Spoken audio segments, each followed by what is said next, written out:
ಮನಶ್ಚ ಬುದ್ಧ್ಯಾ ಮಲಯಾ ನಿಯಮ್ಯ ಕ್ಷೇತ್ರಜ್ಞ ಏತಾಂ ನಿನಯೇತ್ ತಮಾತ್ಮನೆ ಆತ್ಮಾನಮಾತ್ಮನ್ಯವರುದ್ಧ್ಯ ಧೀರೋ ಲಬ್ಧೋಪಶಾಂತಿರ್ ವಿರಮೇತ ಕೃತ್ಯಾತ್. 2ನೇ ಸ್ಕಂದದ 2ನೇ ಅಧ್ಯಾಯದ 17ನೇ ಶ್ಲೋಕ ನಾವೀಗ ನೋಡ್ತಾ ಇರೋದು. ಹೇಗೆ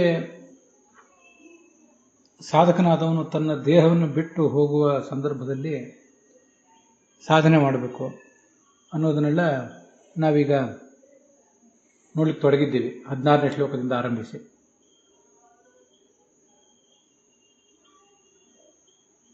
ಈ ಇಂದ್ರಿಯಾಭಿಮಾನಿ ದೇವತೆಗಳನ್ನು ಮನೋಭಿಮಾನಿ ದೇವತೆಯಾದ ಇಂದ್ರನ ಅಧೀನ ಅಂತ ಚಿಂತನೆ ಮಾಡಬೇಕು.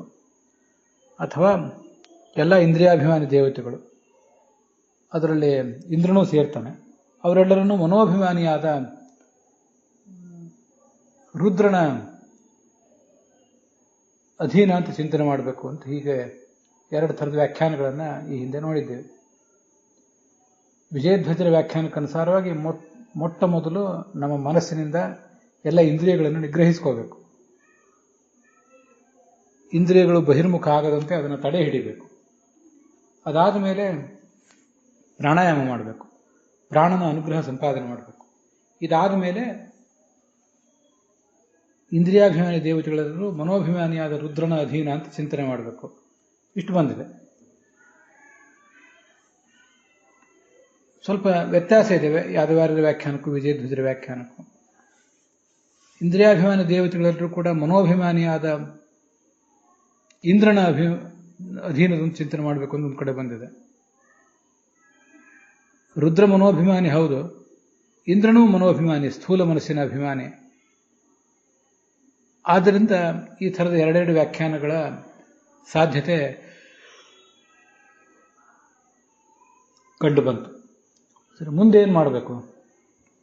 ಮೊದಲು ವಿಜಯಧ್ವಜರು ಏನು ಹೇಳ್ತಾರೆ ಅನ್ನೋದನ್ನು ನೋಡೋಣ. ಎಲ್ಲ ಇಂದ್ರಿಯಾಭಿಮಾನಿ ದೇವತೆಗಳು ಕೂಡ ದೇವರಾಜನಾದ ಇಂದ್ರನ ಅಧೀನ ಚಿಂತನೆ ಮಾಡಬೇಕು. ಮನಶ್ಚ, ಆ ಮನೋಭಿಮಾನಿಯಾದ ಇಂದ್ರನನ್ನ ಅಮಲಯ ಬುದ್ಧ್ಯ, ಶುದ್ಧವಾದ ಬುದ್ಧಿ, ಅದರಿಂದ ನಿಯಂತ್ರಿಸಬೇಕು. ಇದು ವಿಜಯಧ್ವಜರು ಹೇಳುವಂತಹ ಅರ್ಥ. ನಾನು ಮೊದಲೊಂದು ಬಾರಿ ಸರಳವಾದ ಅರ್ಥ ಹೇಳಬೇಕಾಗಿತ್ತೇನೋ.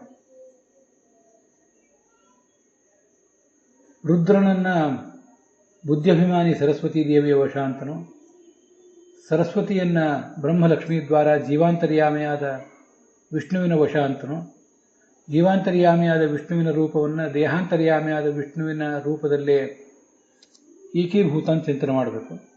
ದೇಹಾಂತರ್ಯಾಮಿಯಾದ ರೂಪವನ್ನು ಸರ್ವತ್ರ ವ್ಯಾಪ್ತವಾದಂತಹ ವಿಷ್ಣುವಿನ ರೂಪದಲ್ಲಿ ಒಂದಾಗಿ ಚಿಂತನೆ ಮಾಡಬೇಕು. ಇಷ್ಟಾದ ಮೇಲೆ ಇನ್ನು ಚಿಂತನೆ ಮಾಡುವುದೇನೂ ಉಳಿದಿರುವುದಿಲ್ಲ ಅಂತ ಎಷ್ಟು ಬಂದಿದೆ. ಹಿಂದಿನ ಶ್ಲೋಕದಲ್ಲಿ ಇಂದ್ರಿಯಾಭಿಮಾನಿ ದೇವತೆಗಳಲ್ಲರೂ ಕೂಡ ಮನೋಭಿಮಾನಿಯಾದ ಇಂದ್ರನ ಅಧೀನ ಆಗಿ ಚಿಂತನೆ ಮಾಡಬೇಕು ಅನ್ನೋವರೆಗೆ ನಿಂತಿದೆ. ಅಥವಾ ಎಲ್ಲ ಇಂದ್ರಿಯಾಭಿಮಾನಿ ದೇವತೆಗಳು, ಇಂದ್ರನೂ ಸೇರಿದಂತೆ ಮನೋಭಿಮಾನಿಯಾದ ರುದ್ರನ ಅಧೀನ ಚಿಂತನೆ ಮಾಡಬೇಕು ಅಂತ ಅಲ್ಲಿವರೆಗೆ ನಿಂತಿದೆ. ವಿಜಯಧ್ವಜರು ನಮಗಲ್ಲಿ ತಿಳಿಸಿಕೊಟ್ಟಂತಹ ಅರ್ಥ ಇಂದ್ರನಲ್ಲಿಗೆ ನಿಲ್ತವೆ ಅಂತ. ಎಲ್ಲ ಇಂದ್ರಿಯಾಭಿಮಾನಿ ದೇವತೆಗಳಲ್ಲೂ ಕೂಡ ಸ್ಥೂಲ ಮನದ ಅಭಿಮಾನಿಯಾದ ಇಂದ್ರನಲ್ಲಿ ನಿಲ್ತವೆ ಅಂತ. ಹಾಗಾಗಿ ವಿಜಯಧ್ವಜರ ವ್ಯಾಖ್ಯಾನ ಆ ಇಂದ್ರನಿಂದ ಪ್ರಾರಂಭ ಆಗ್ತದೆ. ಶುದ್ಧವಾದ ಬುದ್ಧಿಯ ಅಭಿಮಾನಿನ ದೇವತೆಯಾದಂಥ ಈ ಪಾರ್ವತಿ ದೇವಿಯಿಂದ ಆ ಮನಸ್ಸನ್ನು ನಿಯಂತ್ರಿಸಬೇಕು. ಅದರ ಅರ್ಥ ಪಾರ್ವತಿ ದೇವಿಯ ಅಧೀನ ಆತ ಅಂತ ಚಿಂತನೆ ಮಾಡಬೇಕು. ಇದು ಮುಂದೆ ಆ ಪಾರ್ವತಿ ದೇವಿಯನ್ನ ಕ್ಷೇತ್ರಜ್ಞನಾದಂಥ ಭಗವಂತ, ಕ್ಷೇತ್ರಜ್ಞ ಅಂತ ಕರೆಸ್ಕೊಂಡಿರೋ ಭಗವಂತ, ಅವನ ಅಧೀನಳು, ಅವನಲ್ಲಿ ಐಕ್ಯ ಹೊಂದುತ್ತಾಳೆ ಅಂತ ಚಿಂತನೆ ಮಾಡಬೇಕು. ಕ್ಷೇತ್ರಜ್ಞ ಹೇಗೆ ಭಗವಂತ ಅಂದರೆ ಜೀವನ ಅಂತರ್ಯಾಮಿ ಆದ್ದರಿಂದ ಕ್ಷೇತ್ರಜ್ಞ. ಜೀವನ ಶರೀರ ಏನಿದೆ ಅದರಲ್ಲಿ ಭಗವಂತ ಇರುವುದರಿಂದ ಭಗವಂತನನ್ನೇ ಕ್ಷೇತ್ರಜ್ಞ ಅಂತ ಹೇಳ್ತಾರೆ. ಮುಖ್ಯವಾಗಿ ಭಗವಂತನೇ ಕ್ಷೇತ್ರಜ್ಞ. ಉಳಿದವರೆಲ್ಲರೂ ಕೂಡ ಆಯಾ ಜೀವರು ಅಮುಖ್ಯವಾಗಿ ಕ್ಷೇತ್ರಜ್ಞರು. ಉಮಾದೇವಿಯನ್ನು ಬುದ್ಧಿಭಿಮಾನಿನಿ ಅಂತ ಹೇಳಿದ್ರಲ್ಲ, ಅದು ಎಲ್ಲಿ ಕಂಡು ಬರ್ತದೆ ಅದನ್ನು ಒಂದು ಬಾರಿ ನೋಡಬೇಕು. ಗೀತೆಯ 13ನೇ ಅಧ್ಯಾಯದ ತಾತ್ಪರ್ಯದಲ್ಲಿ ಆಚಾರ್ಯರು ಇವರೆಲ್ಲರೂ ಯಾವ್ಯಾವುದರ ಅಧೀನರು ಅಂತನ್ನೋದನ್ನ, ಯಾರ್ಯಾರು ಯಾವ್ಯಾವುದಕ್ಕೆ ಅಭಿಮಾನಿಗಳು ಅಂತನ್ನೋದನ್ನು ಹೇಳ್ತಾರೆ. ನಾನು ಈ ಹಿಂದಿನ ಭಾಗದಲ್ಲಿ ಸ್ಥೂಲ ಮನಸ್ಸಿನ ಅಭಿಮಾನಿ ದೇವತೆ ಅನ್ನೋದನ್ನ, ಸ್ಥೂಲ ಮನಸ್ಸಿನ ಅಭಿಮಾನಿ ದೇವತೆ ಇಂದ್ರ ಅನ್ನೋದನ್ನ ಉಪನಿಷತ್ ಭಾಷ್ಯಕ್ಕನುಸಾರವಾಗಿ ಹೇಳಿದ್ದೆ.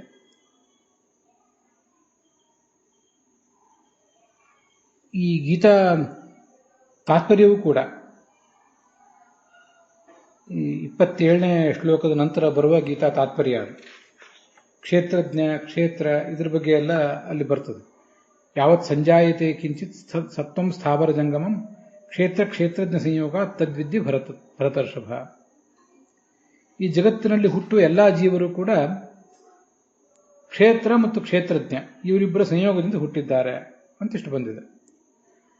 ಅಲ್ಲಿ ಕ್ಷೇತ್ರ ಅಂದರೆ ಚಿತ್ ಪ್ರಕೃತಿ ಲಕ್ಷ್ಮೀದೇವಿ, ಮತ್ತು ಕ್ಷೇತ್ರಜ್ಞ ಅಂದರೆ ಆ ಕ್ಷೇತ್ರವನ್ನು ಸರಿಯಾಗಿ ಬಲ್ಲಂಥ ಭಗವಂತ. ಇವರಿಬ್ಬರ ಸಂಯೋಗದಿಂದಲೇ ಈ ಜಗತ್ತೆಲ್ಲವೂ ಹುಟ್ಟಿದೆ.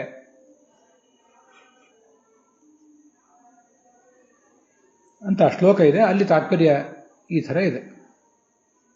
ಉಮಾ ಬುದ್ಧಿರಿತಿ ಜ್ಞೇಯ ಶಬ್ದಾದಿ ಜ್ಞಾನದಾಯತಃ. ಲಕ್ಷ್ಮೀದೇವಿಯನ್ನ ಬುದ್ಧಿ, ಪಾರ್ವತಿ ದೇವಿಯನ್ನು ಬುದ್ಧಿ ಅಂತ ಹೇಳ್ತಾರೆ. ಯಾಕೆಂದ್ರೆ ರೂಪ, ಸ್ಪರ್ಶ, ರಸ, ಗಂಧ ಇತ್ಯಾದಿಗಳ ಜ್ಞಾನಕ್ಕೆ ಅವಳೇ ಕಾರಣ. ಅವಳಲ್ಲಿ ಅಧೀನನಾಗಿದ್ದಾನೆ ಇಂದ್ರ ಅಂತ ಬಂತಲ್ಲ. ಮತಿದೋ ಮನ ಉದ್ದಿಷ್ಟ ಇಂದ್ರ ಸ್ಕಂದೋಪಿ ತತ್ಸುತಃ. ಈ ಮನಸ್ಸಿನ ಅಭಿಮಾನಿ ದೇವತೆ ಇಂದ್ರ, ಹಾಗೆ ಸ್ಕಂದ, ಇವರಿಬ್ಬರೂ ಕೂಡ ಮನಸ್ಸಿನ ದೇವತೆಗಳಾಗಿದ್ದಾರೆ ಅಂತ ತಿಳಿಯಬೇಕು. ಹಾಗೆ ಆ ಕಾಮನ ಮಗನಾದ ಇಂದ್ರ ಮತ್ತೆ ಸ್ಕಂದ, ಸ್ಕಂದ ಅಂದರೆ ಮನ್ಮಥನ ಒಂದು ರೂಪ, ಅದು ಅವನ ಮಗನಾದ ಅನಿರುದ್ಧ. ಕಾಮ ಅಂದರೆ ಪ್ರದ್ಯುಮ್ನ, ಅವನೇ ಸ್ಕಂದ. ಆ ಸ್ಕಂದನ ಮಗ ಅನಿರುದ್ಧ, ಅಥವಾ ಪ್ರದ್ಯುಮ್ನ ಮಗ ಅನಿರುದ್ಧ. ಯಾಕೆಂದ್ರೆ ಕಾಮ, ಪ್ರದ್ಯುಮ್ನ, ಸ್ಕಂದ ಇವೆಲ್ಲ ಒಬ್ಬನಿಗೆ ವಾಚಕ. ಅನಿರುದ್ಧ ಆತನ ಮಗ. ಇವರು ಮೂರು ಕೂಡ ಮನ ಅಂತ ಕರೆಸ್ಕೊಂಡಿದ್ದಾರೆ. ಕಕ್ಷಾತಾರತಮ್ಯದಲ್ಲಿ ಇಂದ್ರ ಮತ್ತು ಸ್ಕಂದ ಇಬ್ರು ಸಮಾನರಾಗಿ ಬರ್ತಾರೆ. ಅವ್ರಿಗಿಂತ ಕೆಳಗೆ ಬರ್ತಾನೆ ಅನಿರುದ್ಧ. ಆದರೂ ಕೂಡ ಅವನು ಮನಸ್ಸು ಅಂತಾನೆ ಕರೆಸ್ಕೊತಾನೆ. ಉಮಾ ಬುದ್ಧಿ ಅಂತ ಹೇಳಿ ಆಧಾರ ತೋರಿಸ್ಬೇಕು ಅಂತ ನಾನು ಇದನ್ನ ಹೇಳಿದೆ ಅಷ್ಟೆ.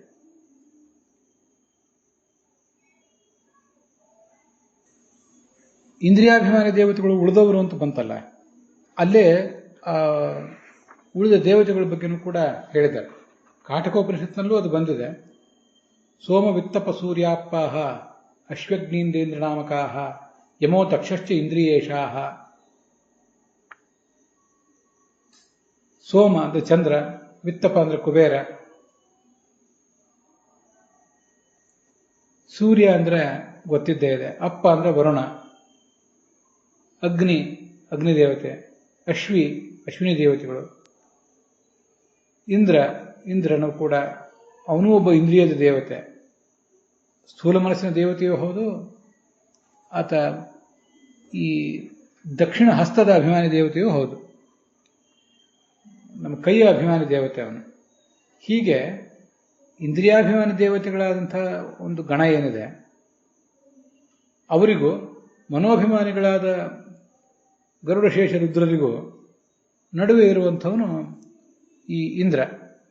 ಆದ್ರಿಂದಲೇ ಅವನು ಇಂದ್ರಿಯಾಭಿಮಾನಿ ಕೆಳಗಿನ ಜನ, ತನಕ್ಕಿಂತ ಕೆಳಗಿನವರು ಏನಿದ್ದಾರೆ ಇಂದ್ರಿಯಾಭಿಮಾನಿ ದೇವತೆಗಳು, ಅವರಲ್ಲೂ ಸೇರ್ತಾನೆ.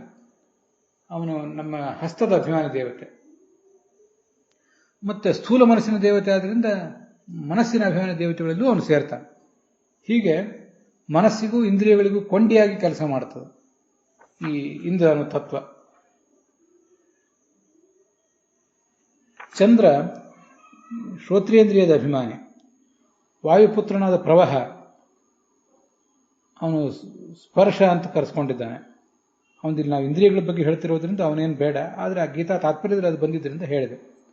ಸೂರ್ಯ ಚಕ್ಷುರೇಂದ್ರಿಯದ ಅಭಿಮಾನಿ ದೇವತೆ, ವರುಣ ರಸನೇಂದ್ರಿಯದ ಅಭಿಮಾನಿ ದೇವತೆ, ಅಶ್ವಿನಿ ದೇವತೆಗಳು ಸುಗಂಧ ದುರ್ಗಂಧಗಳ ಜ್ಞಾನಕ್ಕೆ ಕಾರಣರಾದ್ರಿಂದ ಘ್ರಾಣದ ಅಭಿಮಾನಿಗಳು, ಅಗ್ನಿ ವಾಕ್ಕಿಗೆ ಅಭಿಮಾನಿ, ಅಶ್ವಿನೌ ಘ್ರಾಣಂ ಆಘ್ನಾತೇಹೇ ವಾಗಗ್ನಿ ವಚನಾದಪಿ, ಹಸ್ತೌ ವಾಯುಸುತೌ ದೇವೋ ಮರುತೌ ಹಾನಿಲಾಭಯೋ. ಈ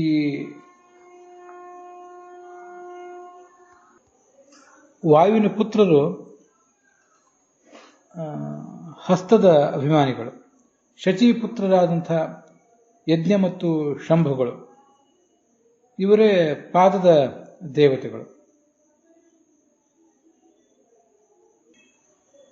ಯಮೋ ದಕ್ಷಶ್ಚ ಇಂದ್ರಿಯೇಶಾಹ ಅಂತ ಕಾಟಕೋಪನಿಷತ್ನಲ್ಲಿ ಬಂದದನ್ನು ನೆನಪು ಮಾಡ್ಕೊಂಡು ಹೇಳ್ತಿದ್ದೇನೆ.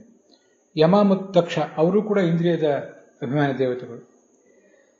ಅದನ್ನೆಲ್ಲ ಇನ್ನು ಮುಂದೆ ಒಂದು ಪ್ರಸಂಗದಲ್ಲಿ ಭಾಗವತದ 6ನೇ ಸ್ಕಂದ ಹೇಳುವಾಗ ನಿರ್ದಿಷ್ಟವಾಗಿ ಹೇಳ್ತೇನೆ. ಆದರೂ ಇಲ್ಲಿ ನೆನಪು ಬಂತು ಅಂತ ಕೆಲವನ್ನ ಸ್ಥೂಲ ರೂಪದಿಂದ ಆದರೂ ಹೇಳಬೇಕು ಅಂತ ಹೇಳಿದೆ ಅಷ್ಟೆ. ಆ ಬುದ್ಧಿದೇವತೆಯಾದ ಪಾರ್ವತಿಯನ್ನ ಕ್ಷೇತ್ರಜ್ಞ ಅನಿಸ್ಕೊಂಡಿರುವ ಭಗವಂತನಲ್ಲಿ ಅಧೀನ ಎಂಬುದಾಗಿ ಚಿಂತನೆ ಮಾಡಬೇಕು. ನಾವೀಗಾಗಲೇ ಭಗವಂತ ಕ್ಷೇತ್ರಜ್ಞ ಯಾಕೆ ಅಂತ ಅನ್ನೋದು ನೋಡಿದ್ದೀವಿ. ಜೀವನಲ್ಲಿ ಅಂತರ್ಯಾಮಿ. ನಮ್ಮ ಇದಂ ಶರೀರಂ ಕೌಂತೆಯ ಕ್ಷೇತ್ರ ಮಿಥ್ಯ ವಿಧೀಯತೆ. ನಮ್ಮ ಈ ಶರೀರ ಏನಿದೆ ಇದು ಕ್ಷೇತ್ರ. ಈ ಕ್ಷೇತ್ರದಲ್ಲಿರುವಂಥ ನಾವು ಜೀವರು ಕೂಡ ಕ್ಷೇತ್ರಜ್ಞರೇ. ಭಗವಂತ ಮುಖ್ಯವಾಗಿ ಕ್ಷೇತ್ರಜ್ಞ.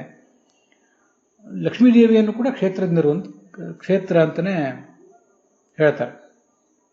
ಭಗವಂತ ಅವಳಲ್ಲೇ ವಾಸ ಮಾಡುವುದರಿಂದ ಅವಳನ್ನು ಕೂಡ ಕ್ಷೇತ್ರ ಅಂತ ಪ್ರಧಾನವಾಗಿ ಕರೆಯುವುದಿದೆ. ಹೀಗೆ ಆ ಕ್ಷೇತ್ರಜ್ಞವಾದ ಭಗವಂತನ ರೂಪ ಏನಿದೆ ಅದನ್ನ ಈ ದೇಹ ಮಧ್ಯದಲ್ಲಿರುವಂಥ ಭಗವಂತನ ಮತ್ತೊಂದು ರೂಪ, ಇದು ಎರಡನೇದ್ದು. ಹಿಂದೆ ಕ್ಷೇತ್ರಜ್ಞ ಅನಿಸ್ಕೊಂಡಿರುವ ಭಗವಂತನ ರೂಪ, ಈಗ ದೇಹದ ಮಧ್ಯದಲ್ಲಿರುವಂತಹ ಮತ್ತೊಂದು ರೂಪ. ಆ ಮೊದಲನೇ ರೂಪವನ್ನ ಈ ಎರಡನೇ ರೂಪದಲ್ಲಿ ಏಕೀಭೂತ ಅಂತ ಚಿಂತಿಸಬೇಕು. ಮುಂದೆ ಆ ದೇಹದಲ್ಲಿ ಇರುವಂತಹ ರೂಪವನ್ನ ವ್ಯಾಪ್ತವಾದಂತಹ ಆತ್ಮ ಅಂದರೆ ಸರ್ವಗತನಾದಂತಹ ಹರಿಯಲ್ಲಿ ಏಕೀಭೂತ ಆಗಿದೆ ಅಂತ ಚಿಂತನೆ ಮಾಡಬೇಕು. ದೇಹ ಉತ್ಕ್ರಮ್ಯ, ಹೀಗೆ ದೇಹದಿಂದ ಹೊರಗೆ ಹೋಗಬೇಕು. ನಾನು ಆಗಲೇ ಹೇಳಿದಂತೆ ಕೊನೆಯ ಬಾರಿ ದೇಹದಿಂದ ಹೊರಗೆ ಹೋಗುವುದಿದು ಅಂತ ಯಾದವಾರ್ಯರು ಹೇಳಿದ್ದಾರೆ. ವಿಜಯಧ್ವಜರು ಆ ಥರ ಹೇಳಲಿಲ್ಲ. ಜ್ಞಾನಿಗಳಾದಂಥ ಸಾಧಕರಿಗೆ ಕೊನೆಯ ಜನ್ಮಗಳು ಬಂದಾಗ, ಪೂರ್ಣ ಕೊನೆಯ ಜನ್ಮವೇ ಅಲ್ಲದೆ ಹೋದರೂ ಇನ್ನೂ ಕೆಲವು ಜನ್ಮಗಳು ಇರುವಾಗಲೇ ಇಂಥದ್ದೊಂದು ಚಿಂತನೆ ಸಾಧ್ಯ ಆಗ್ತದೆ. ಎಲ್ಲರಿಗೂ ಸಾಧ್ಯ ಆಗದೆ ಇರ್ಬೋದು, ಅವ್ರಿಗಾದರೂ ಆಗ್ತದೆ. ಅದರಿಂದ ಚರ್ಮದೇಹ ಅಲ್ಲದೆ ಹೋದರೂ ಆ ಚರ್ಮದೇಹಕ್ಕಿಂತ ಹಿಂದಿನ ಅದರ ಹಿಂದಿನ ಕೆಲವು ದೇಹಗಳು ಸಾಧನೆಯಲ್ಲಿ ಎತ್ತರಕ್ಕೆ ಅವರು ಏರಿದಂತೆ ಚರ್ಮದೇಹದ ಸಾಧ್ಯತೆ ಸಮೀಪಕ್ಕೆ ಬಂದಂತೆ ಇನ್ನು ಜನ್ಮವೇ ಇಲ್ಲ ಅನ್ನುವಷ್ಟು ಜನ್ಮಗಳು ಕಡಿಮೆ ಆದಂತೆ ಈ ಥರದ ಚಿಂತನೆಗಳೆಲ್ಲ ಅವನಿಗೆ ಸಾಧ್ಯ ಆಗ್ತವೆ. ಅದಿಲ್ಲದೆ ಹೋದರೆ ನಮ್ಮಂಥವ್ರು ಬರೀ ಓದಿರ್ತೇವೆ ಅಷ್ಟೆ. ಪ್ರಾಪ್ತ ಸರ್ವಾಧಿಕ ಮಂಗಲಾಖ್ಯ ವಿಷ್ಣು ರೂಪ. ಸರ್ವಕ್ಕಿಂತಲೂ ಮಂಗಲ ಯಾವುದು? ಭಗವಂತನ ರೂಪ. ಅಂಥ ರೂಪವನ್ನೇ ಅವನು ಪಡೆದಿರ್ತಾನೆ. ಆತ್ಮಾನಮಾತ್ಮನ್ಯವರುದ್ಧ ಧೀರೋ ಲಬ್ಧಶಾಂತಿ ವಿರಮೇತ ಕೃತ್ಯಾತ್ ಅಂಥದ್ದು ಅಲ್ಲಿ ಕಾಣಿಸುವಂಥ ವಿಚಾರ. ಸರ್ವಾಧಿಕನಾದ ಭಗವಂತನನ್ನೇ ಪಡೆದ ಮೇಲೆ ಇನ್ನು ಮಾಡಬೇಕಾದದ್ದೇನಿದೆ? ಎಲ್ಲವೂ ಅವನು ಮಾಡಬೇಕಾದ ಕೆಲಸ ಎಲ್ಲವೂ ಮುಗಿದೋಯ್ತು ಅಂತ ಅದರ ತಾತ್ಪರ್ಯ. ಕೃತ್ಯಾತ್ ವಿರಮೇತ, ತನ್ನ ಕೆಲಸವನ್ನು ನಿಲ್ಲಿಸಬೇಕು. ಅಂದರೆ ವಿಧಿ ನಿಷೇಧಗಳಿಗೆ ಅತೀತನಾಗಿ ಆತ ಬದುಕ್ತಾನೆ ಅಂತ ತಾತ್ಪರ್ಯ.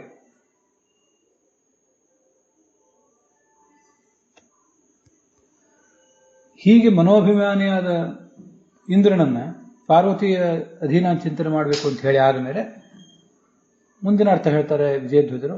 ಮನೋಭಿಮಾನಿಯಾದ ರುದ್ರನನ್ನ ಈ ಬುದ್ಧಿಯ ಅಭಿಮಾನಿಯಾದಂಥ ವಾಣಿ ಅಂದರೆ ಸರಸ್ವತಿ ಮತ್ತು ವಿರಿಂಚ,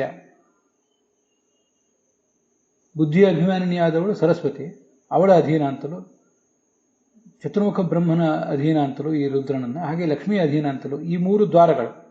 ಬುದ್ಧಿ ಅಭಿಮಾನಿನಿಯಾದ ಸರಸ್ವತಿ ಒಂದು ದ್ವಾರ, ಚತುರ್ಮುಖ ಬ್ರಹ್ಮ ಮತ್ತೊಂದು ದ್ವಾರ, ಲಕ್ಷ್ಮಿ ಮತ್ತೊಂದು ದ್ವಾರ. ಈ ದ್ವಾರಗಳ ಮೂಲಕ ಕ್ಷೇತ್ರಜ್ಞನಾದಂತಹ ಭಗವಂತನ ರೂಪ, ಕ್ಷೇತ್ರಜ್ಞ ಅನಿಸ್ಕೊಂಡಿರುವ ಭಗವಂತನಲ್ಲಿ ಆತನ ರೂಪವನ್ನ ಲೀನ ಆಗ್ತದೆ ಅಂತ ಚಿಂತನೆ ಮಾಡಬೇಕು. ಲಬ್ಧೋಪಶಾಂತಿ ಅಂತಿದೆಯಲ್ಲ, ಉಪಶಾಂತಿ ಇಂಥದೊಂದು ಶಾಂತಿ ಸಿಗ್ತದಂತ. ಅದೇ ಆ ಭಗವಂತನ ರೂಪವನ್ನು ಪಡೆದು ಅದನ್ನ ಹೊಂದಿ ಆತ ಸಂತೋಷ ಪಡಬೇಕು ಅಂತ ಬರೀತಾರೆ ವಿಜಯಧ್ವಜರು. ಇನ್ನು ಮುಂದೆ ಯಾದವಾರ್ಯರು ಏನು ಅರ್ಥ ಹೇಳ್ತಾರೆ ಅನ್ನೋದು ನೋಡೋಣ. ಮನೋಭಿಮಾನಿಯಾದ ರುದ್ರಸ್ಯಾಪಿ ಅಧೀನತ್ವಂ ಚಿಂತನೀಯಂ. ಮನೋಭಿಮಾನಿಯ ರುದ್ರನು ಕೂಡ ಮತ್ತೊಬ್ಬರ ಅಧೀನ. ಇಲ್ಲಿ ಕ್ಷೇತ್ರಜ್ಞ ಮತ್ತು ಆತ್ಮ ಅಂತ ಎರಡು ಶಬ್ದಗಳಿದೆಯಲ್ಲ ಶ್ಲೋಕದಲ್ಲಿ, ಅದು ಯಾವುದೂ ಕೂಡ ಜೀವ ಅನ್ನೋ ಅರ್ಥವನ್ನು ಹೇಳೋದಿಲ್ಲ. ಅದೆಲ್ಲವೂ ಕೂಡ ನಮಗೆ ಬೇರೆ ಬೇರೆ ಪ್ರಮಾಣಗಳ ಮೂಲಕ ಭಗವಂತ ಅಂತಲೇ ತಿಳಿದು ಬರ್ತದೆ. ಜೀವಸ್ಥೋ ಭಗವಾನ್ ವಿಷ್ಣು ಕ್ಷೇತ್ರಜ್ಞ ಇತ್ಯಭಿಧೀಯತೆ. ಕ್ಷೇತ್ರಜ್ಞ ಅಂತ ಯಾರನ್ನು ಕರೀತಾರೆ? ಈ ಜೀವನಲ್ಲಿ ಇರುವಂತಹ ಭಗವಂತನ ರೂಪಕ್ಕೆ ಕ್ಷೇತ್ರಜ್ಞ ಅಂತ ಹೆಸರು. ದೇಹಸ್ಥೋಪಿ ಸಯೇವಾತ್ಮ ವ್ಯಾಪ್ತೋಪ್ಯಾತ್ಮೇತಿ ಭಣ್ಯತೆ. ತತ್ವನಿರ್ಣಯ ಅನ್ನೋ ಗ್ರಂಥವನ್ನು ಆಚಾರ್ಯ ಉದ್ಧರಿಸಿದ್ದಾರೆ ಭಾಗವತ ತಾತ್ಪರ್ಯದಲ್ಲಿ. ದೇಹದಲ್ಲಿರುವ ರೂಪಕ್ಕೆ ಆತ್ಮ ಅಂತ ಹೆಸರು, ವ್ಯಾಪ್ತವಾದಂತಹ ರೂಪಕ್ಕೂ ಆತ್ಮ ಅಂತ ಹೆಸರು, ಸರ್ವತ್ರ ಎಲ್ಲ ಕಡೆ ಇರುವಂತಹ ರೂಪಕ್ಕೂ ಕೂಡ ಆತ್ಮ ಅಂತ ಹೆಸರು. ಎಚ್ಚ ಆಪ್ನೋತಿ ಯದಾದತ್ತೆ ಎಚ್ಚಾತಿ ವಿಷಯಾನಿಹ ಎಚ್ಚಾಸ್ಯ ಸಂತತೋ ಭಾವ ತಸ್ಮಾದ್ ಆತ್ಮೇತಿ ಭಣ್ಯತೆ ಅಂತ ಮಹಾಭಾರತದ ಒಂದು ಮಾತನ್ನು ಆಚಾರ್ಯರು ಅನೇಕ ಕಡೆ ಉದ್ಧರಿಸಿದ್ದಾರೆ. ಎಚ್ಚ ಆಪ್ನೋತಿ ಯದಾದತ್ತೆ, ದೇಹದೊಳಗೆ ಎಲ್ಲ ಕಡೆ ಇದ್ದಾನೆ. ದೇಹದೊಳಗಿದ್ದು ಏನನ್ನೋ ಸ್ವೀಕಾರ ಮಾಡ್ತಾನೆ, ಮತ್ತೇನನ್ನೋ ಪರಿತ್ಯಾಗ ಮಾಡ್ತಾನೆ. ಅತ್ತಿ ವಿಷಯಾನಿಹ, ದೇಹದೊಳಗಿದ್ದು ತಾನುಂಡು ನಮಗೆ ಉಣಿಸ್ತಾನೆ. ಆದ್ದರಿಂದ ದೇಹದಲ್ಲಿರುವ ರೂಪಕ್ಕೂ ಆತ್ಮ ಅಂತ ಹೆಸರು. ವ್ಯಾಪ್ತೋಪ್ಯಾತ್ಮೇತಿ ಭಣ್ಯತೆ ಅಂತ ಶ್ಲೋಕದಲ್ಲಿ, ಮಹಾಭಾರತದ ಶ್ಲೋಕದಲ್ಲೇ ಇದೆ. ಎಚ್ಚಾಸ್ಯ ಸಂತತೋ ಭಾವ ವ್ಯಾಪ್ತೋಪ್ಯಾತ್ಮೇತಿ ಭಣ್ಯತೆ ಅನ್ನೋದು ಇಲ್ಲಿ ತತ್ವನಿರ್ಣಯದ ಮಾತು. ನಾನು ಸ್ವಲ್ಪ ವ್ಯತ್ಯಾಸ ಮಾಡಿ ಹೇಳಿದೆ. ಎಚ್ಚಾಸ್ಯ ಸಂತತೋ ಭಾವ. ಆತ್ಮ ಯಾಕೆ ಭಗವಂತ ಅಂದರೆ, ದೇಹದ ಒಳಗಿದ್ದು ವಿಷಯ ಪದಾರ್ಥವನ್ನು ಸ್ವೀಕಾರ ಮಾಡುವುದರಿಂದ, ಮತ್ತೇನನ್ನೋ ಸ್ವೀಕಾರ ಮಾಡುವುದರಿಂದ, ಮತ್ತೇನನ್ನೋ ಬಿಡುವುದರಿಂದ ಆತ್ಮ. ಅಲ್ಲದೆ ಸಂತತೋ ಭಾವ, ಸಮಸ್ತ ದೇಶ ಕಾಲಗಳಲ್ಲಿಯೂ ಗುಣದ ದೃಷ್ಟಿಯಿಂದಲೂ ತುಂಬಿದವನಾದ್ದರಿಂದ ಅವನನ್ನು ಆತ್ಮ ಅಂತ ಹೇಳ್ತಾರೆ. ಆದ್ದರಿಂದ ಕ್ಷೇತ್ರಜ್ಞ ಇದು ನಮ್ಮ ದೇಹದ ಜೀವನೊಳಗೆ, ಇದು ಜೀವನೊಳಗೆ, ಆತ್ಮ ದೇಹದೊಳಗೆ, ಮತ್ತೆ ಇನ್ನೊಂದು ಆತ್ಮ ಅಂದರೆ ಅದು ಸರ್ವತ್ರ ವ್ಯಾಪ್ತವಾದ ರೂಪ ಅಂತ ಇಷ್ಟು ಹೊತ್ತು ಅದು ತಾತ್ಪರ್ಯ. ಹರೌ ಹರೇರ್ ಭವೇನ್ ನೀತಿ ತದೇಕತ್ವಸ್ಯ ಚಿಂತನಂ ಅನ್ಯತ್ರ ತನ್ನಿಯಮ್ಯಾದಿ ಚಿಂತನಂ ನೀತಿರುಚ್ಯತೆ. ಇಲ್ಲಿ ಎಲ್ಲ ಶ್ಲೋಕಗಳಲ್ಲೂ ಕೂಡ ನಯೇತ್ ಅಂತ ಬಂದಿದೆ. ನೀ ನಯೇತ್ ಅಂತ, ನೀ ಇತ್ತು ಪೂರ್ವಕ ನಯಧಾತುವನ್ನು ಪ್ರಯೋಗ ಮಾಡಿದ್ದಾರೆ. ನಯನ ಮಾಡುವುದು ಅಂದ್ರೆ ಏನರ್ಥ? ಅದೊಂದು ಪಾರಿಭಾಷಿಕವಾದ ಶಬ್ದ ಅಂತ ಹೇಳ್ತದೆ ಪ್ರಕಾಶ ಸಂಹಿತ ಅನ್ನೋ ಗ್ರಂಥ. ಭಗವಂತನ ಒಂದು ರೂಪ ಇನ್ನೊಂದು ರೂಪದಲ್ಲಿ, ಭಗವಂತನ ಒಂದು ರೂಪವನ್ನು ಇನ್ನೊಂದು ರೂಪದಲ್ಲಿ ನಯನ ಮಾಡುವುದು ಅಂದ್ರೆ ಏನು? ಅಂದ್ರೆ ಒಂದು ರೂಪ ಇನ್ನೊಂದು ರೂಪದಲ್ಲಿ ಏಕೀಭೂತ ಆಗ್ತದೆ ಅಂತ ಚಿಂತನೆ ಮಾಡುವುದೇ ನಯನ ಮಾಡುವುದು. ಯಾಕಂದ್ರೆ ಭಗವಂತನ ಕ್ಷೇತ್ರಜ್ಞ ಎಂಬ ರೂಪಕ್ಕಿಂತ ಆತ್ಮ ಎಂಬ ರೂಪ, ಆ ಆತ್ಮ ಎಂಬ ರೂಪಕ್ಕಿಂತ ಮತ್ತೊಂದು ಆತ್ಮ ಎಂಬ ರೂಪ ಶ್ರೇಷ್ಠ ಅಂತೇನಿಲ್ಲ. ಆದ್ದರಿಂದ ಈ ಮೂರು ರೂಪಗಳಿಗೂ ಕೂಡ ಐಕ್ಯವನ್ನೇ ಚಿಂತನೆ ಮಾಡುವುದು, ಸ್ಟೆಪ್ ಬೈ ಸ್ಟೆಪ್ ಮಾಡುವುದು ಇಷ್ಟೇ. ಕ್ಷೇತ್ರಜ್ಞ ಎಂಬ ರೂಪವನ್ನ ದೇಹದೊಳಗಿರುವ ಆತ್ಮ ಎಂಬ ರೂಪದಿಂದ ಏಕೀಭೂತ ಆಗಿದೆ ಅಂತನೂ, ದೇಹದೊಳಗಿರುವಂತಹ ಆತ್ಮ ಎಂಬ ರೂಪ ಸರ್ವತ್ರ ವ್ಯಾಪ್ತವಾದ ಭಗವಂತನ ರೂಪದೊಂದಿಗೆ ಏಕೀಭೂತ ಆಗಿದೆ ಅಂತನೂ ಎರಡೆರಡು ಹಂತಗಳಲ್ಲಿ ಚಿಂತನೆ ಮಾಡುವುದಷ್ಟೇ ಅಲ್ಲಿ ಏಕೀಭಾವದ ಚಿಂತನೆ. ಉಳಿದ ಕಡೆ ಎಲ್ಲ ಕಡೆಯೂ ಕೂಡ ತದಧೀನತ್ವ ಚಿಂತನಂ, ತನ್ನಿಯಮ್ಯಾದಿ ಚಿಂತನಂ. ಈ ಇಂದ್ರಿಯಾಭಿಮಾನಿ ದೇವತೆಗಳೆಲ್ಲ ಮನೋಭಿಮಾನಿ ದೇವತೆ ಅಧೀನರು ಅಂತ ಚಿಂತನೆ. ಅಲ್ಲಿ ನಯನ ಅಂದರೆ ಮನೋಭಿಮಾನಿ ದೇವತೆ, ಬುದ್ಧಿ ಅಭಿಮಾನಿ ದೇವತೆ ಅಂತ ಚಿಂತನೆ ಮಾಡುವುದು ಅಲ್ಲಿ ಒಂದು ನಯನ. ಹೀಗೆ ಎಲ್ಲ ಕಡೆಯೂ ಕೂಡ ಈ ನಯನ ಅನ್ನುವುದೊಂದು ಪಾರಿಭಾಷಿಕವಾದಂತಹ ಶಬ್ದ. ಹಾಗೆ ಹೊಂದಿಸಿಕೊಳ್ಬೇಕು, ಹಾಗೆ ಅರ್ಥ ಮಾಡ್ಕೊಳ್ಬೇಕು ಅದನ್ನು ಅಂತ ಅದರ ತಾತ್ಪರ್ಯ. ಆ ನಯನವೂ ಕೂಡ ಎಲ್ಲ ಕಡೆನೂ ಒಂದೇ ರೀತಿ ಅಲ್ಲ. ಭಗವಂತನ ರೂಪಗಳಿಗೆ ಸಂಬಂಧಪಟ್ಟಂತೆ ಒಂದು ನಯನ, ಉಳಿದ ದೇವತೆಗಳಿಗೆ ಸಂಬಂಧಪಟ್ಟಂತೆ ಮತ್ತೊಂದು ನಯನ. ಇದನ್ನೇ ನಯನ ನೀತಿ ಅಂತ ಹೇಳ್ತಾರಷ್ಟೆ.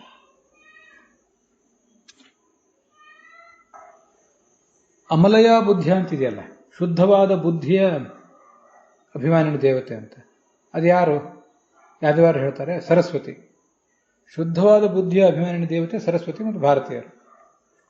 ಅದನ್ನು ಬಿಟ್ಟರೆ ಅವಳಿಗಿಂತ ಕೆಳಗಿರುವಂತಹ ಪಾರ್ವತಿ ದೇವಿಯು ಕೂಡ ಬುದ್ಧಿಯ ಅಭಿಮಾನಿನ ದೇವತೆ ಹೌದಾದ್ರೂ ಅವಳು ಅಮಲವಾದ ಬುದ್ಧಿ ಅಲ್ಲ. ಅನೇಕ ಕಡೆ ಅವಳ ಬುದ್ಧಿಗೂ ಕೂಡ ಮಾಲಿನ್ಯ ಬಂದು ಅಂಟಿಕೊಳ್ಳುವುದಿದೆ. ಆದ್ದರಿಂದ ಅಮಲವಾದ ಬುದ್ಧಿ ಅಂದರೆ ಸರಸ್ವತಿ ಮಾತ್ರ. ಉಮಾ ವ್ಯಾವೃತ್ತರ್ಥಂ ಏವಂ ವಿಶೇಷಣಂ ಅಂತಾರೆ ಯಾದವಾರ್ಯರು. ಆದರೆ ವಿಜಯಧ್ವಜರು ಅಮಲ ಬುದ್ಧಿ ಅಂದರೆ ಪಾರ್ವತಿ ಅಂತಲೇ ಬರೆದಿದ್ದಾರೆ. ಅದನ್ನು ಪರಿಗಣನೆ ಮಾಡಬೇಕು ನಾವು. ಅದಕ್ಕೂ ಬುದ್ಧಿ ಅಭಿಮಾನಿನ ದೇವತೆ ಪಾರ್ವತಿ ಅಂತ ಪ್ರಮಾಣ ಇದೆ, ಗೀತಾ ತಾತ್ಪರ್ಯದ ಪ್ರಮಾಣ ಇದೆ, ಅದನ್ನು ನಾವು ನೋಡಿದ್ದೇವೆ. ಅದರಲ್ಲೂ ಕೂಡ ಅಮಲವಾದ ಬುದ್ಧಿ ಹೇಗೆ ಅವಳು ಪಾರ್ವತಿ, ಅವಳಿಗೂ ಹೀಗೂ ಕೆಲವು ಬಾರಿ ಮಾಲಿನ್ಯ ಬರುವುದಿದೆಯಲ್ಲ ಅಂತ ವಿಜಯಧ್ವಜರ ವ್ಯಾಖ್ಯಾನ ನೋಡಿದರೆ, ಯಾದವಾರ್ಯರ ವ್ಯಾಖ್ಯಾನ ನೋಡಿ ವಿಜಯಧ್ವಜರ ವ್ಯಾಖ್ಯಾನ ನೋಡಿದರೆ ಅಮಲವಾದ ಬುದ್ಧಿಗೆ ಅಭಿಮಾನಿನಿ ಪಾರ್ವತಿ ಹೇಗೆ ಅಂತ ಪ್ರಶ್ನೆ ಬರ್ತದೆ. ಅದಕ್ಕೆ ಅಮಲತ್ವ ಅಂದರೆ ಇಂದ್ರಾದಿ ದೇವತೆಗಳಂತೆ ಅಮಲತ್ವ, ಅದಕ್ಕಿಂತ ಹೆಚ್ಚಿನ ಅಮಲ ಅಂತ ಅರ್ಥ. ಕೆಳಗಿನ ದೇವತೆಗಳಿಗೆ ಮಾಲಿನ್ಯ ಹೆಚ್ಚು ಬರ್ತದೆ, ಮೇಲೆ ಹೋದಷ್ಟು ಮಾಲಿನ್ಯ ಕಡಿಮೆ ಇರ್ತದೆ. ಇಂದ್ರಾದಿ ದೇವತೆಗಳ ಬುದ್ಧಿಗೆ ಹೋಲಿಸಿದರೆ ಪಾರ್ವತೀ ದೇವಿಯ ಬುದ್ಧಿ ಹೆಚ್ಚು ಅಮಲವೇ. ಅವಳಿಗಿಂತ ಪೂರ್ಣ ಅರ್ಥದಲ್ಲಿ ಅಮಲ ಈ ಸರಸ್ವತಿ ಅಥವಾ ಭಾರತೀಯರ ಒಂದು ಬುದ್ಧಿ. ಅದರಿಂದಲೇ ತಲವಕಾರ ಉಪನಿಷತ್ತಿನಲ್ಲಿ ಬಂದಂತೆ ಎಲ್ಲ ದೇವತೆಗಳಿಗೂ ಕೂಡ ಇಂದ್ರ, ಅಗ್ನಿ, ವಾಯು ಇತ್ಯಾದಿ ಎಲ್ಲ ದೇವತೆಗಳಿಗೂ ಕೂಡ ಭಗವಂತನ ಶಕ್ತಿಯ ಬಗ್ಗೆ ಒಂದು ಮೈಮರೆವು ಬಂದಿತ್ತು. ದೇವತೆಗಳು ಗೆದ್ದರು, ರಾಕ್ಷಸರನ್ನ ಸೋಲಿಸಿ ಗೆದ್ದರು. ಆದರೆ ಆ ಗೆದ್ದದ್ದು ನಾವೇ ಅಂತ ಅವರು ಆಲೋಚನೆ ಮಾಡಲಿಕ್ಕೆ ತೊಡಗಿದರು. ಭಗವಂತ ತಮ್ಮೊಳಗೆ ನಿಂತು ಗೆಲುವು ದೊರಕಿಸಿಕೊಟ್ಟಿದ್ದಾನೆ ಅನ್ನುವ ಚಿಂತನೆ ಆಗ ಅವರಿಗೆ ಬರಲಿಲ್ಲ. ಆಗ ಭಗವಂತ ಒಂದು ಯಕ್ಷನ ರೂಪದಲ್ಲಿ ಅಲ್ಲಿಗೆ ಬಂದ. ಅವನನ್ನು ಅರಿಯೋದಾಗಲಿಲ್ಲ ಅಗ್ನಿಗೆ, ವಾಯುವಿಗೆ ಅಂತೆಲ್ಲ ಬಂದಿದೆ. ಅದಾದ್ಮೇಲೆ ಇಂದ್ರ ಹೋದ. ನೀನು ಯಾರು ಅಂತ ಕೇಳಿದ. ಆ ಅಗ್ನಿ ಮತ್ತು ವಾಯುಗಳು ಒಂದು ಸ್ವಲ್ಪ ಮಟ್ಟಿಗೆ ಅಹಂಕಾರವನ್ನೇ ಪ್ರದರ್ಶಿಸಿದ್ರು ಭಗವಂತನ ಎದುರಿಗೆ, ಆ ಯಕ್ಷನ ಎದುರಿಗೆ. ಆದ್ದರಿಂದ ಅವ್ರಿಗೆ ಏನನ್ನೂ ತೋರಿಕೊಳ್ಳೇ ಇಲ್ಲ ಭಗವಂತ. ಇಂದ್ರ ಅಹಂಕಾರವನ್ನು ಪಡಲಿಲ್ಲ, ಆದರೆ ನೀನು ಯಾರು ಅಂತ ಕೇಳುವ ಇರಾದೆ ಹೊಂದಿದ್ದ. ಅದಕ್ಕಾಗಿ ಆ ಯಕ್ಷ ತಿರೋಹಿತ ಆಗಿಬಿಡ್ತು. ಮುಂದೆ ಆ ಇಂದ್ರನಿಗೆ ಜ್ಞಾನ ಕೊಡಲಿಕ್ಕೆ ಅಂತ ಪಾರ್ವತಿ ಬಂದಳು. ಪಾರ್ವತಿಗೆ ಈ ಎಲ್ಲ ದೇವತೆಗಳಿಗೂ ಯಾವತ್ತೂ ಕೂಡ ಗೆಲುವು ದೊರಕಿಸಿಕೊಡುವವನು ಭಗವಂತನೇ ಅನ್ನುವ ಸ್ಪಷ್ಟವಾದ ಅರಿವಿದೆ, ಸ್ಪಷ್ಟವಾದ ಬುದ್ಧಿ ಇದೆ. ಆದ್ದರಿಂದ ಅವಳಿಗೆ ಇಂದ್ರನಂತೆ ಮಾಲಿನ್ಯ ಬರಲಿಲ್ಲ. ಸರಸ್ವತಿಗೆ ಹೋಲಿಸಿದ್ರೆ ಅವಳ ಬುದ್ಧಿ ಮಲಿನ ಸ್ವಲ್ಪ ಅಮಲತಾ ಕಡಿಮೆ ಇರಬಹುದು, ಸ್ವಲ್ಪ ಮಾಲಿನ್ಯ ಆಗೀಗ ಬರಬಹುದು. ಆದರೂ ಇಂದ್ರಾದಿ ದೇವತೆಗಳಿಗೆ ಹೋಲಿಸಿದರೆ ಅವಳ ಬುದ್ಧಿ ಹೆಚ್ಚು ಅಮಲ.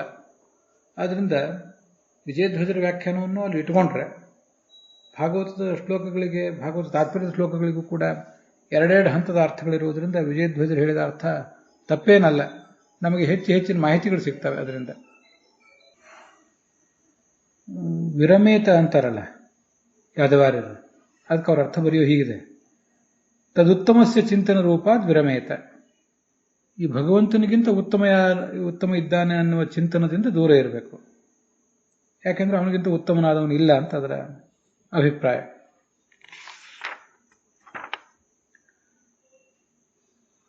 ನಯತ್ರ ಕಾಲೋ ನಿಮಿಷಾಂ ಪರಃ ಪ್ರಭು ಕುತೋನು ದೇವ ಜಗತಾಂ ಯೈ ಈಶಿರೆ ನ ತತ್ರ ಸತ್ವಂ ನ ರಜಸ್ತಮಶ್ಚ ನ ವೈ ವಿಕಾರೋ ನ ಮಹತ್ ಪ್ರಧಾನಂ ಅಂತ ಮುಂದಿನ 18ನೇ ಶ್ಲೋಕ. ಅದರ ಸ್ಥೂಲವಾದ ಅರ್ಥವನ್ನ ಈಗ ಮೊದಲು ನೋಡೋಣ. ಆ ಭಗವಂತನಿಗಿಂತ ಉತ್ತಮರಾದವರು ಯಾರೂ ಇಲ್ಲ, ಅವನಿಗಿಂತ ಉತ್ತಮರಾದವರನ್ನು ಚಿಂತಿಸುವುದರಿಂದ ಸಾಧಕ ದೂರ ಇರಬೇಕು ಅಂತ ಬಂತಲ್ಲ. ಯಾಕೆಂದ್ರೆ ಆ ಭಗವಂತನನ್ನು ನಿಯಂತ್ರಿಸಲಿಕ್ಕೆ ಯಾರಿಗೂ ಸಾಧ್ಯವಿಲ್ಲ, ಮುಖ್ಯ ಪ್ರಾಣನಿಗೂ ಸಾಧ್ಯ ಇಲ್ಲ, ಉಳಿದ ದೇವತೆಗಳಿಗೆ ಹೇಗೆ ಸಾಧ್ಯ ಆಗ್ತದೆ? ಆ ದೇವತೆಗಳಿಗಿಂತಲೂ ಕೆಳಗಿರುವಂತಹ, ದೇವತೆಗಳಿಗೆ ಅಧೀನರಾದಂತಹ ಉಳಿದ ಸಾಮಾನ್ಯ ವ್ಯಕ್ತಿಗಳ ಪಾಡೇನು, ದೇವ ಋಷಿ ಪಿತೃ ಚಕ್ರವರ್ತಿಗಳು ಮನುಷ್ಯರ ಪಾಡೇನು, ಜಗತ್ತಿಗೆ ಕಾರಣವಾದ ಸತ್ವರಜಸ್ತಮಸ್ ಈ ಗುಣಗಳು, ಅಹಂಕಾರ ತತ್ವ, ಮಹತ್ತತ್ವ, ಮೂಲ ಪ್ರಕೃತಿಗಳು ಕೂಡ ಆತನ ಮೇಲೆ ಯಾವ ಪರಿಣಾಮವನ್ನು ಬೀರೋದಿಲ್ಲ. ಜರ ಮರಣ ಏನು ಕೂಡ ಆತನಿಗೆ ಆಗುವುದು ಸಾಧ್ಯ ಇಲ್ಲ. ಇದು ಆತನ ಮಹತ್ವ.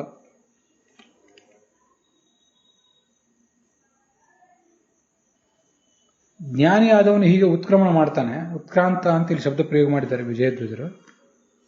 ಯಾವ ಲೋಕಕ್ಕೆ ಹೋಗ್ತಾನಲ್ಲ ಆ ಲೋಕ ಬಹಳ ಭಿನ್ನವಾದದ್ದು. ಆ ಲೋಕದಲ್ಲಿ ಈ ಎಲ್ಲ ದೇವತೆಗಳ ಒಡೆಯನಾದಂತಹ ವಾಯುವು ಕೂಡ ಪ್ರಭು. ಆ ಲೋಕದ ಮೇಲೆ ವಾಯುವಿಗೂ ಒಡೆತನ ಇಲ್ಲ.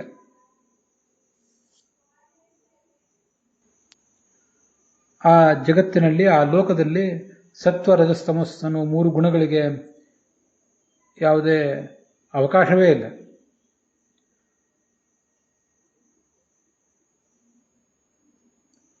ಅಹಂಕಾರ ತತ್ವಗಳ, ಮಹತ್ತತ್ವಗಳ ಪ್ರಧಾನ ಅಂದರೆ ಪ್ರಕೃತಿಯ ಆಟ ಅಲ್ಲಿ ನಡೆಯೋದಿಲ್ಲ. ಇದು ವಿಜಯಧ್ವಜರು ಬರೆದ ಅರ್ಥ.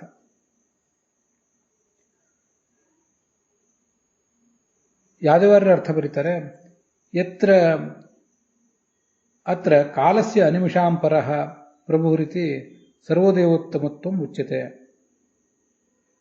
ಅನಿಮಿಷಾಂ ಪ್ರಭು, ಎಲ್ಲ ದೇವತೆಗಳಿಗೂ ಕೂಡ ಅವನು ಒಡೆಯನಾಗಿದ್ದಾನೆ ಅಂತ ಹೇಳ್ತಿದ್ದಾರೆ. ಯಾರನ್ನ? ಕಾಲನನ್ನ. ಕಾಲನೇ ಸರ್ವೋತ್ತಮ ಅಂತ.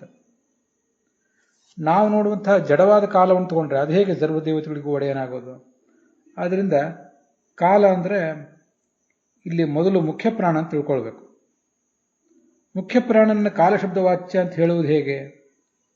ಎಲ್ಲ ದೇವತೆಗಳಿಗೂ ಒಡೆಯನಾದಂತಹ ಕಾಲ ಭಗವಂತನ ವಿಷಯದಲ್ಲಿ ಅಸಹಾಯಕ ಅಂತ ಹೇಳುವಾಗ ಆ ಮುಖ್ಯ ಪ್ರಾಣನನ್ನಾದರೂ ಕಾಲಶಬ್ದ ವಾಚ್ಯ ಅಂತ ಹೇಳುವುದು ಹೇಗೆ ಅಂತ ಪ್ರಮಾಣ ಬೇಕಲ್ಲ. ಅಂದರೆ ಅದಕ್ಕೆ ಆಚಾರ್ಯರು ಒಂದು ಗ್ರಂಥ ಉದ್ಧಾಮ ಸಂಹಿತ ಅನ್ನೋದನ್ನು ಅಲ್ಲಿ ಉದ್ಧರಿಸ್ತಾರೆ.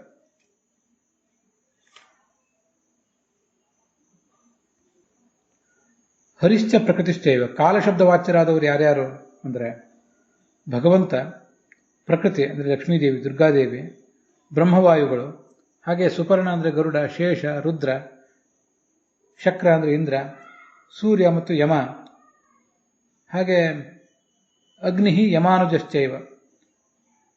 ಅಗ್ನಿಯೂ ಕಾಲ. ಇವರೆಲ್ಲರೂ ಕಾಲ ಅಂತಲೇ ಕರೆಸ್ಕೊಂಡಿದ್ದಾರೆ. ಯಮನ ತಮ್ಮ ಅಂದರೆ ಶನೈಶ್ಚರ ಅಂತ ಬರೀತಾರೆ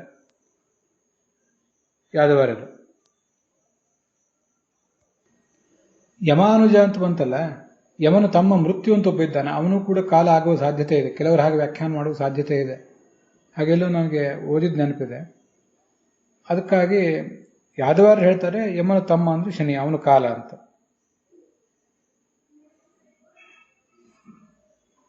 ಮುಖ್ಯವಾಗಿ ಕಾಲಶಬ್ದ ವಾಚ್ಯನಾದವನು ಭಗವಂತ. ಉಳಿದವರೆಲ್ಲರೂ ಅವನಿಗಿಂತ ಕಡಿಮೆ ಕಾಲಶಬ್ದ ವಾಚ್ಯರು. ಪೂರ್ವೋಕ್ತ ಸ್ವಪರೋಕ್ತಾನ ಪ್ರಭವ ಅಥವಾ ಪ್ರಭವಾಹ ಸರ್ವಶೋ ಮತಾಹ. ಮೊದಲು ಬಂದವರು ಅಂದರೆ ಶ್ಲೋಕದಲ್ಲಿ ಮೊದಲು ಹೇಳಲ್ಪಟ್ಟವರು, ಆಮೇಲೆ ಹೇಳಲ್ಪಟ್ಟವರಿಗಿಂತ ಶ್ರೇಷ್ಠರು ಪ್ರಭುಗಳು ಆಗಿದ್ದಾರೆ. ಮತ್ತು ಪ್ರಭವಾಹ ಅಂದರೆ ಉತ್ಪತ್ತಿ ಕಾರಣರಾಗಿದ್ದಾರೆ. ಪ್ರಭವಾಹ ಅಂತನೂ ಒಂದು ಪಾಠ ಇದೆ. ಪ್ರಭವ ಅಂದರೆ ಉತ್ಪತ್ತಿ ಕಾರಣ ಅಂತ ಅರ್ಥ. ಭಗವಂತ ಪ್ರಕೃತಿಗೆ, ಪ್ರಕೃತಿ ಬ್ರಹ್ಮವಾಯುಗಳಿಗೆ, ಬ್ರಹ್ಮವಾಯುಗಳು ಗರುಡಶೇಷರುದ್ರರಿಗೆ ಪ್ರಭವರಾಗಿದ್ದಾರೆ, ಉತ್ಪತ್ತಿ ಕಾರಣರು ಅಂತ ಆ ಸಂದರ್ಭದಲ್ಲಿ ಅರ್ಥ ಆಗ್ತದೆ. ಇಲ್ಲದೆ ಹೋದರೆ ಪ್ರಭು ಅಂದರೆ ಒಡೆಯ ಅಂತ ಇಷ್ಟೇ ಅರ್ಥ. ಅನಿಮಿಷಾಂ ಪ್ರಭು. ಅನಿಮಿಷಾಂ ಅನ್ನೋದು ಷಟ್ಟಿ ವಿಭಕ್ತಿ ಏಕವಚನ. ಅನಿಮಿಷಾಂ ಅಂದರೆ ಕಾಲಶಬ್ದ ವಾಚ್ಯರಾದ ಎಲ್ಲ ದೇವತೆಗಳಿಗೂ ಒಡೆಯನಾದವನು ಮುಖ್ಯ ಪ್ರಾಣ. ಅವನ ಆಟವೇ ಆ ಲೋಕದಲ್ಲಿ ಯತ್ರ ನಡೆಯೋದಿಲ್ಲ. ಅಥವಾ ಯತ್ರ ಅಂದರೆ ವಿಷ್ಣುವಿನಲ್ಲಿ. ಯತ್ರ ಅಂದರೆ ಯಸ್ಮಿನ್ ಸ್ಥಾನೆ ಅಂತ ಅರ್ಥ ಬರೀತಾರೆ ವಿಜಯಧ್ವಜರು. ಯತ್ರ ಅಂದರೆ ವಿಷ್ಣುವು ಭಗವಂತನಲ್ಲಿ ಅಂತ ಅರ್ಥ ಬರೀತಾರೆ ಯಾದವಾರರು. ಎರಡೂ ತಪ್ಪೇನಲ್ಲ. ಭಗವಂತನ ಎದುರಿಗೆ ವಾಯುವಿನ ಆಟವೂ ನಡೆಯೋದಿಲ್ಲ. ಆ ಭಗವಂತನ ಮೇಲೆ ಮಹತ್ತತ್ವ, ಅಹಂಕಾರ ತತ್ವಗಳು ಯಾವ ಪರಿಣಾಮವನ್ನು ಬೀರೋದಿಲ್ಲ.